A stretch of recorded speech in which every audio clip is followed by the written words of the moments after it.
వి gold trusted gold buyers తాకట్టులో ఉన్న బంగారాన్ని విడిపించి ఈ రోజు ఉన్న మార్కెట్ ధరకే కొనబడును. మరిన్ని వివరాలకు సంప్రదించండి 7771077720. వైకుంఠ ఏకాదశికి భక్తుల కోసం ఏర్పాటు చేసినటువంటి కౌంటర్ ఏదైతే బైరాపట్టణంలోని రామానాయుడు స్కూల్ వద్ద ఏర్పాటు చేసినటువంటి కౌంటర్ వద్ద నిన్న తొక్కిసలాట చోటు చేసుకున్న పరిస్థితి. అయితే ప్రస్తుతం ఎక్కడైతే తొక్కిసలాట జరిగిందో ఆ స్థలం వద్ద మనం ఉన్నాం. మనం అనుకున్నటువంటిది పద్మావతి పార్కు. ఈ యొక్క పార్కులోనే నిన్న భక్తులంతా కూడా ఉంచడం జరిగింది.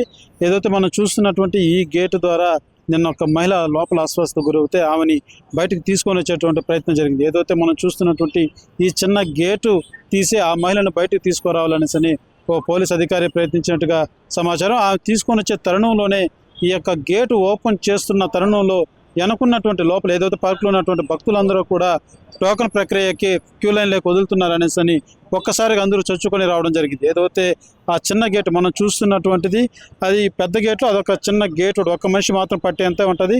ఈ యొక్క గేటు ఓపెన్ చేసి అస్వస్థ గురైనటువంటి ఆ మహిళని కాపాడేందుకు బయట తీసుకెళ్లే ప్రయత్నం చేశారు. ఆ చేస్తున్న తరుణంలోనే లోపల పార్కులో ఉన్నటువంటి భక్తులంతా కూడా ఒక్కసారిగా క్యూ లైన్లోకి వెళ్లేందుకు పరుగులు తీసినటువంటి పరిస్థితి. ఏదైతే ఒక్కసారిగా భక్తులంతా ఒకరిపై ఒకరు పడడంతో ఒకరినైతే ఒకరు పడడంతో తీవ్ర స్థాయిలో ఏదైతే 40 మంది భక్తుల దాకా గాయాలైనటువంటి పరిస్థితి. మనం చూస్తున్నటువంటి ఈ పార్కులోనే ఏదైతే అధికారులు బయట ఉన్నటువంటి భక్తులు వీరికంతా కూడా రోడ్ల మీద ఉన్నటువంటి వారికి నీడగా ఉంటుందని చెప్పి ఈ యొక్క పార్కులో ఉంచడం జరిగింది. ఈ యొక్క పార్కులో ఉంచినటువంటి భక్తుల సంఖ్యకి తర్వాత ఈ యొక్క గుమ్మగుడిన సంఖ్యకి చాలా వ్యత్యాసం ఉందని చెప్పాలి. ఏదైతే పార్కు చుట్టూ ఉన్నటువంటి గ్రిల్స్ కూడా చాలా హైట్ తక్కువ ఉన్నటువంటి పరిస్థితి.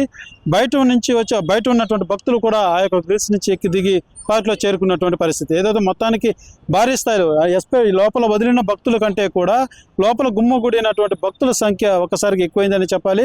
వీరంతా కూడా ఏదైతే మహిళ బయట తీస్తున్న తరుణంలో గేటు ఓపెన్ చేసిన తరుణంలో ఒక్కసారిగా వీళ్ళంతా క్యూ లైన్లోకి టోకన్ ప్రక్రియ ప్రారంభమైంది అనుకునే ప్రతి ఒక్కరు కూడా పరుగులు తీసి ఒకరిపైన ఒకరు పడినటువంటి పరిస్థితి. 6 మంది ప్రాణాలు కోల్పోయినటువంటి పరిస్థితి అనే చెప్పాలి. ఏదైతే పలువురికి గాయాలై వారికంతా కూడా మెరుగైనటువంటి వైద్యం ఏదో రోయా కావచ్చు, ఇటు సిమ్స్లో కావచ్చు అధికారులు మెరుగైనటువంటి వైద్యం కూడా అందిస్తున్నటువంటి పరిస్థితి. అయితే గతంలో ఎప్పుడు ఇలాంటి సిచ్యువేషను ఎప్పుడు జరిగింది లేదు, అన్ని ఏర్పాట్లు మేము చేశామనేసి టీటీడీ అధికారులు చెప్తున్నటువంటి పరిస్థితి. ఏదైతే మనం చూసుకున్నటువంటి ఈ యొక్క బైరాపట్టణ వద్ద ఈ పార్కు ముందే ఉన్న ఈ పార్కులో నుంచి వచ్చేటువంటి భక్తుల లెఫ్ట్ సైడ్ నుంచి క్యూ లైన్ ద్వారా నేరుగా ఏదైతే టోకన్ జారీ ప్రక్రియ సెంటర్ వద్దకు పంపే విధంగా అయితే అధికారులు చర్యలు చేపట్టాలని చెప్పాలి. గేట్ నుంచి నేరుగా బయట వచ్చిన భక్తులు యొక్క మనకు కనబడుతున్నటువంటి క్యూ లైన్లో పంపించి నేరుగా ఏదైతే టోకన్ జారీ చేస్తున్నారో ఆ సెంటర్కి వెళ్ళేటువంటి విధంగా అయితే ఏర్పాటు చేస్తారు.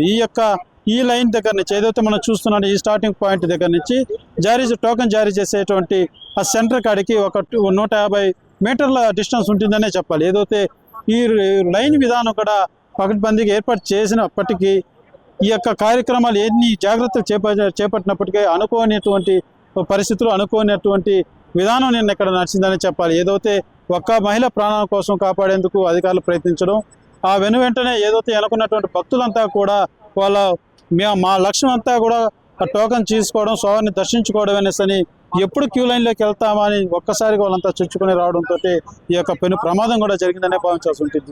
ఏదైతే మనం చూస్తున్నటువంటిది ఈ పార్క్ అంతా కూడా భక్త సందోహంతో నిండిపోయినటువంటి పరిస్థితి. వీరంతా కూడా రోడ్డు మీద ఉన్నటువంటి వారిని నీడగా ఉంటుంది, సేఫ్టీగా ఉంటుందని చెప్పేసి వీళ్ళంతా కూడా పార్కులోకి అధికారులు పంపించినటువంటి పరిస్థితి. అయితే ఈ యొక్క సంఘటన ఏదైతే ఆ మహిళ అస్వస్థ గురవడం, ఆ మహిళను కాపాడేందుకు ఆ చిన్న గేటు ఓపెన్ చేయడం, ఒక్కసారిగా భక్తులంతా కూడా క్యూ లైన్లోకి వెళ్ళేందుకు పరుగులు పెట్టడంతో ఈ యొక్క తొక్కిసలాట జరిగినట్టుగా కూడా కనబడుతున్నటువంటి పరిస్థితి. అయితే ఏదైతే ఇప్పటికే చనిపోయినటువంటి వారికి అనేక మినిస్టర్లు కూడా వచ్చి వాళ్ళని కుటుంబ సభ్యులను పరామర్శించడం జరిగింది. దీనిపైన ఇప్పటికే సీఎం చంద్రబాబు కూడా ఈ యొక్క సంఘటన సీరియస్ అయినటువంటి పరిస్థితి. ఏదైతే ఈ నిన్న జరిగినటువంటి సంఘటన మీద తీవ్ర దిగ్భ్రాంతి వ్యక్తం చేస్తూనే అధికారుల మీద సీరియస్ అయినటువంటి పరిస్థితి అయితే నిన్న చూసి అదేవిధంగా ఇవాళ నారా చంద్రబాబు నాయుడు కూడా ఈ యొక్క ఏదైతే హాస్పిటల్ వద్దకు చేరుకొని ఉన్నారో ఈ యొక్క బాధితులతో కూడా వాళ్ళే అడిగి తెలుసుకునేటువంటి ప్రయత్నం కూడా తెలుస్తుంది. ఏదైతే మనతో పాటు బోర్డు మెంబర్ పణబాక లక్ష్మి గారు కూడా తెలియజేసినటువంటి పరిస్థితి. ఏదైతే సీఎం గారి దృష్టికి కూడా ఏదైతే బాధితులు నిన్న జరిగినటువంటి ఆ ప్రత్యక్ష సాక్షులు కూడా చంద్రబాబు గారికి వివరించే విధంగా మేము ఏర్పాటు చేసాం. వాళ్ళు కూడా ఉన్నారు, వాళ్ళు A to Z సీఎం గారికి తెలియజేస్తారని కూడా తెలిపినటువంటి పరిస్థితి. కెమెరా పర్సన్ కోటితో సురేష్, RTV తిరుపతి. మరిన్ని వీడియోస్ కోసం ఛానల్ ని సబ్స్క్రైబ్ చేయండి. లేటెస్ట్ అప్డేట్స్ కోసం వాట్సాప్ ఛానల్ ని ఫాలో అవ్వండి. ఆ లింక్ డిస్క్రిప్షన్ లో ఉంది.